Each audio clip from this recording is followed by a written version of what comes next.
Namaskaram. It's indeed an honor to be here amidst all of you. Many are the incomparable legacies that our unbroken civilizational ethos has blessed us with. Of extraordinary learning, timeless wisdom, eternal knowledge, an incomparable heritage and legacy, unbroken over millennia. Among the many unique and stellar concepts and philosophies that India, the civilizational nation, has bequeathed to the world, the magnum opus, the one magnum opus concept, you will all agree with me, and that's why we are all here, is the concept of the Vasudhaiva Kutumbakam.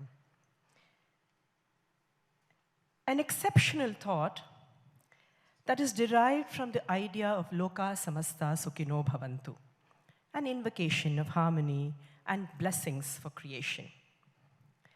Swasti prajabhya paripalayantam nyayena marghena mahi mahisham go brahmanebhya shubhamastu nityam Loka Samasta Sukhino Bhavantu. From this beautiful concept is derived this magnum opus that we are all here to share and take back into our lives, Vasudhaiva Kutumbakam. From the Maha Upanishad, Maha in every way. All it requires is a simple shift in our thought processes to enable us to embrace the entire world in the warmth and encirclement of what is family. Standing on simple tenets that our parents and teachers teach us: oneness, kindness, compassion, respect, tolerance, acceptance, cooperation, and so on. And believe me, nothing epitomizes this concept of Vasudhaiva Kutumbakam as much as Indian arts and culture does.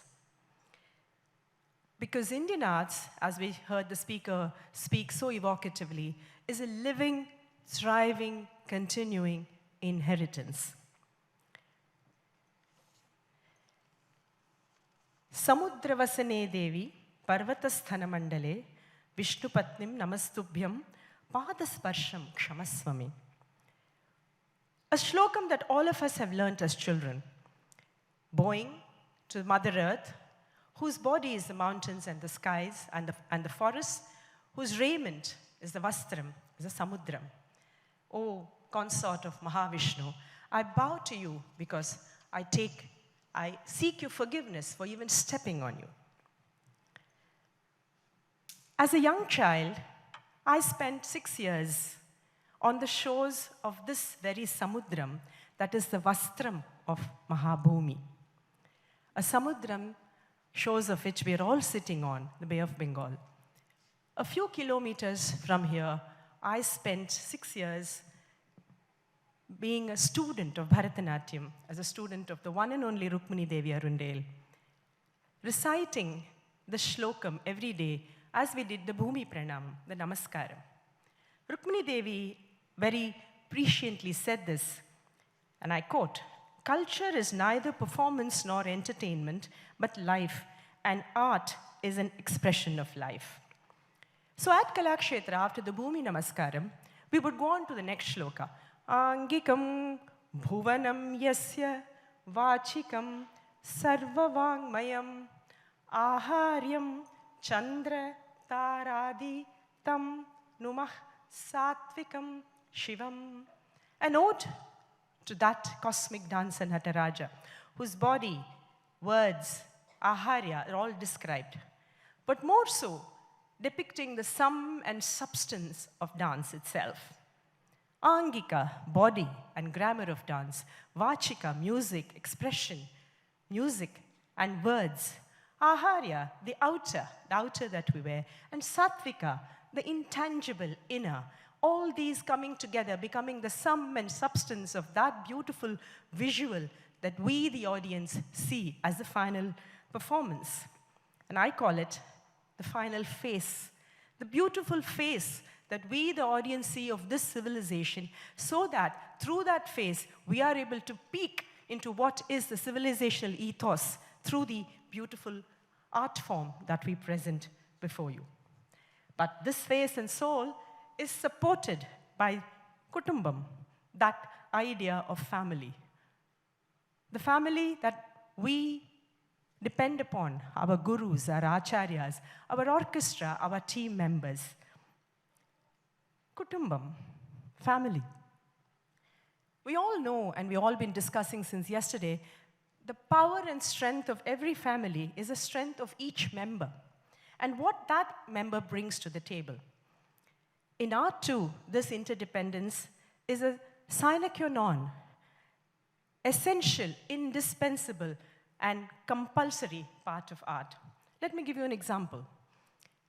As a dancer, you will see the dancer, glamorous, in the limelight, in the spotlight. But behind her, nevertheless, is this whole orchestra, a family microcosm in itself, with seniors and teachers and leaders and followers, and the whole team.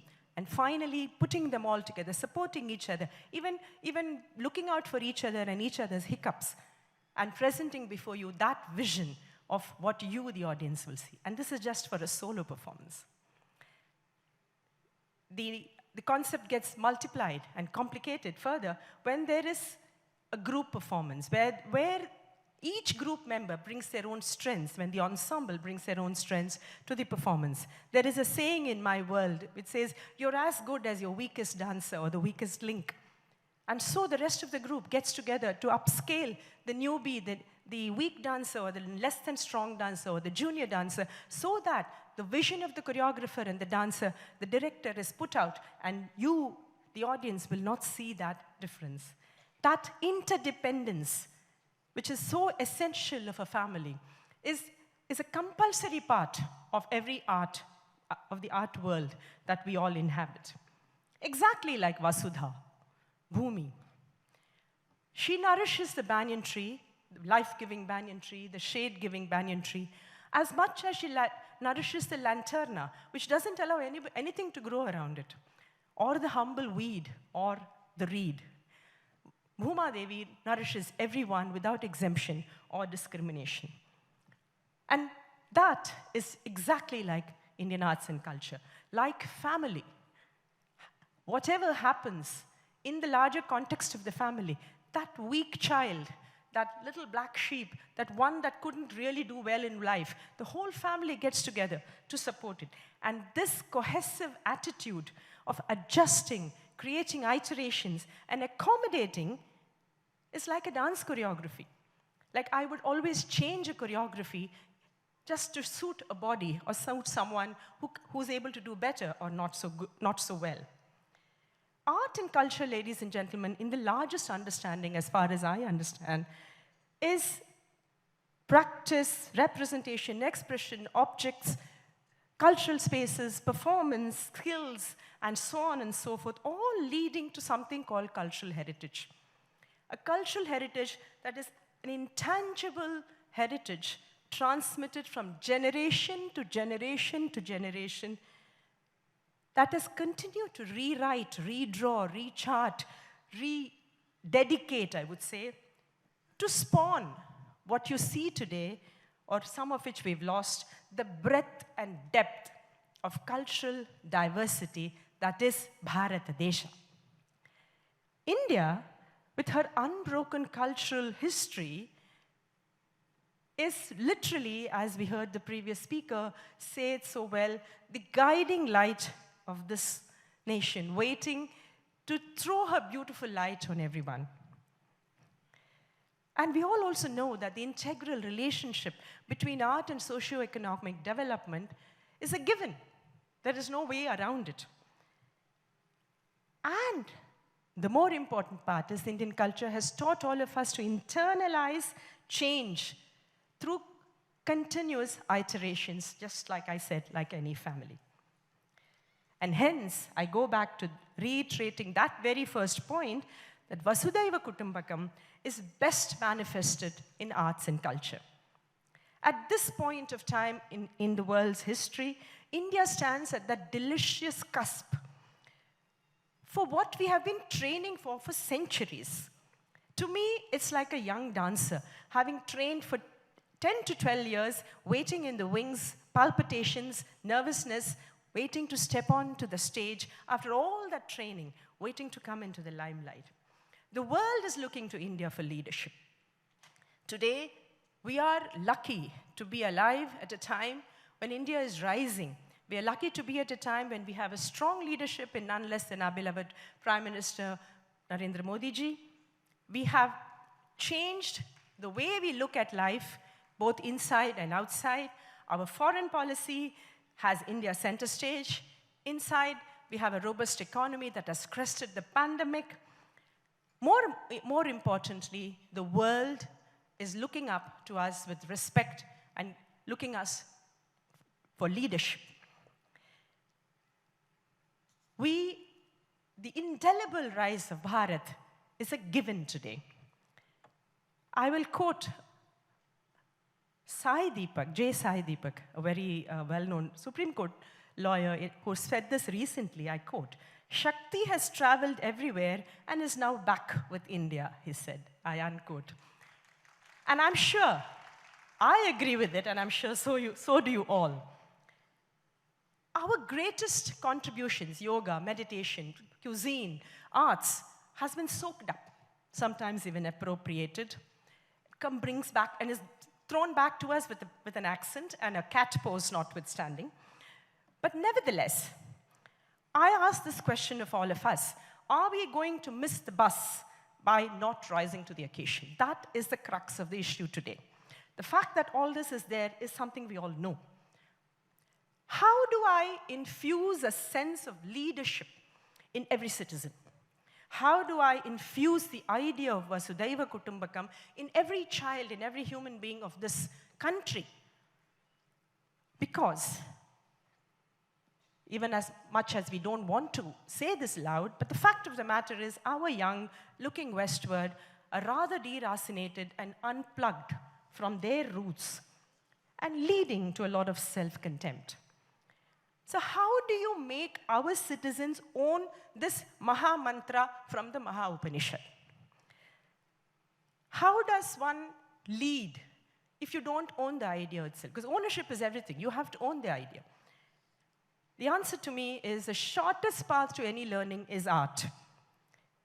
Because the ease of learning an art cannot be overemphasized. I have young parents coming to me to tell that their child taught them some story or philosophy from the Purana, which the young parents did not know. Now, why does that happen? Because if I am teaching Krishna Nibegane Baro to a young child of 8, if I don't teach the Krishnavatara stories, the child is never going to be able to get it or express it. Also, young children who come into the art world, today we have nuclear families, a single child, very, very unidimensional. When they come into an art space, they learn interdependence because that is the nature of art. The question is, how do you make every citizen accept this idea? How do you make that happen? Again, I have a 3-word answer: arts in education. Because the only way to own, share, learn, imbibe this wealth in the shortest possible way, in the nicest, easiest way, is through art. Time to turn inwards. And I have tried that with a small, this blending of 2 different worlds. I have a reason, because I'm a dancer and I also served as a senior railway officer. So this dancing on 2 tracks has usually been my path. So I have tried to blend these two ideas. So we brought something called Kutti Kahani, a small little video embedded ebook, with 55 episodes with narratives from Sanatana Dharma told by children between the age of 6 and 13 with fantastic technology, and now it's an ebook. Is it possible to play that promo, please? Kutti kutti kahani, kutti kutti kutti kahani, chote chinna kutti kahani, kutti kutti kutti kutti kahani, la la la la la la la. From the rari, from the party, la la la la la la la la la. Chote chote chinna kutti kahani, kutti kutti kutti kahani, chote chinna kutti kahani.